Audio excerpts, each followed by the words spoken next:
बिस्मिल्लाहिर्रहमानिर्रहीम। अच्छा जी, chapter 6 question number 7 वो कहता है जी अल्फ़ा फाइंड करें जबकि ये हमें दी हो इज इक्वल टू 3। अब ये जो वर्टिकल लाइन ये शो करती है कि ये मैग्नीट्यूड अप्लाई हुआ है। तो हम मैग्नीट्यूड का जो फार्मूला है वो लगा लेते हैं। वो होगा जी alpha square plus alpha plus 1 square plus के साथ जो है 2 उसका स्केयर और सारे का square root is equal to 3। अब हमने इस साइड को हल करते जाना है और एंड पर इसको हमारे पास अल्फा की वैल्यू आ जाएगी। तो देखिए अल्फा स्केयर उस तरह लिख लिया, ये a plus B whole square है तो होता है a square plus B square plus 2ab।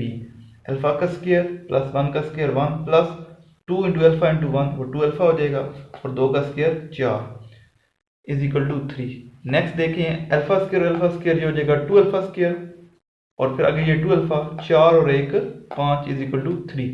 अब नेक्स्ट हमने ये किया कि दोनों तरफ स्केयर कर लिया है क्योंकि हमने जजर को खत्म करना है। दोनों तरफ हमने स्केयर कर लिया, स्केयरिंग बोथ साइड्स। तो इधर स्केयर रूट खत्म हो जाएगा, इधर 3 की जगह 9 आ जाएगा क्योंकि 3 ज़रब 3 9, स्केयर निकालेंगे 9 आ जाएगा। अब ये जो राइट साइड पर 9 है उसे लेफ्ट साइड पर ले कर आए वो माइनस हो जाएगा, बाकी उस तरह लिख लिया। पहले 2 उसी तरह लिख दिया प्लस 5 माइनस 9, तो 9 बड़ा है इसमें से 5 निकालेंगे तो 4 आएगा और माइनस बढ़ेगी अलामत।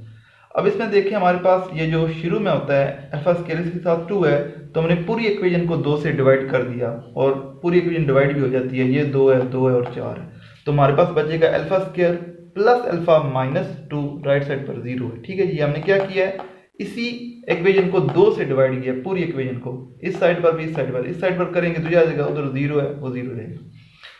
अब हमने इसको हम क्वाड्रेटिक फार्मूला भी अप्लाई कर सकते हैं, फैक्टर्स भी बना सकते हैं। मैंने फैक्टर बना के किया है जी, हमारे पास दरमियान में अल्फा है और इधर अल्फा स्क्वायर और माइनस 2 यानी कि मल्टीप्लाई करें तो -2 आए, प्लस माइनस करें तो 1 आए क्योंकि अल्फा का इधर कोफिशिएंट 1 है।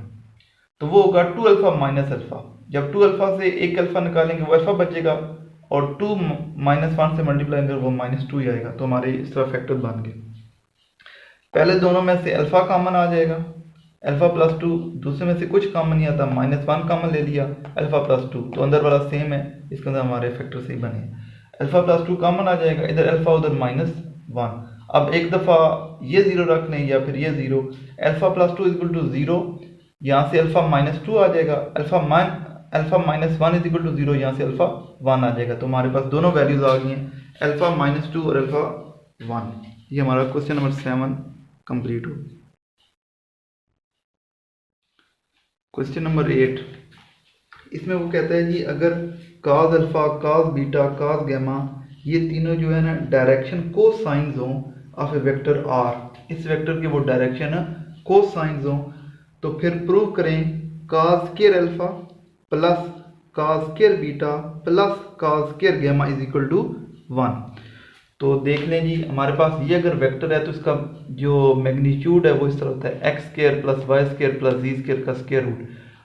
डायरेक्शन को साइन ऑफ वेक्टर आर, तो जो वेक्टर आर होता है उसके डायरेक्शन को साइन जो मैथमेटिकली वो देख लें, काज अल्फा होता है एक्स डिवाइडेड बाय आर का मैग्नीट्यूड, काज बीटा होता है वाई डिवाइडेड बाय आर का मैग्नीट्यूड, काज गैमा होता है जी डिवाइडेड, यानी कि नीचे तीनों में आर ही आता है आर का मैग्नीट्यूड। काज अल्फा में एक्स आएगा, काज बीटा में वाई आएगा, काज गैमा में जी। आगे इसको मैथमेटिकली लिख लेते हैं। ठीक है, ये पहले देख लें डायरेक्शन कोसाइन क्या होते हैं, X divided by R, Y divided by R, Z divided by R, alpha beta gamma वाले। एक्स की जगह एक्स आ जाएगा, ये जो है ये मैग्नीट्यूड हमने यहाँ लिख लिया। नेक्स्ट हमने ये किया है कि इधर स्केयर ले लिया दोनों तरफ, तो ये हो जाएगा काज स्केयर अल्फा और इधर एक्स स्केयर, नीचे स्केयर रूट खत्म हो जाएगा। ठीक है जी, हमने क्या किया काज अल्फा हो गया ना X divided by square root of X square plus Y square plus ji square, दोनों तरफ स्क्वायर ले लिया। जब काज अल्फा का स्क्वायर ले लेंगे वो हो जाएगा काज स्क्वायर अल्फा और इधर एक्स का स्क्वायर एक्स स्क्वायर, नीचे स्क्वायर रूट खत्म हो जाएगा। काज बीटा ये वो वैल्यू लिख दी, दोनों तरफ स्क्वायर ले लिया। काज गैमा लिख दिया 0 आर, जी ओवर जी हो गया, दोनों तरफ स्क्वायर ले लिया। तो हमारे पास अब ये ध्यान में रखें cos square alpha cos square beta और काज स्क्वायर गैमा ये तीनों इसके फार्मूले आ गए, X square divided by X, Y square divided by. ठीक है जी,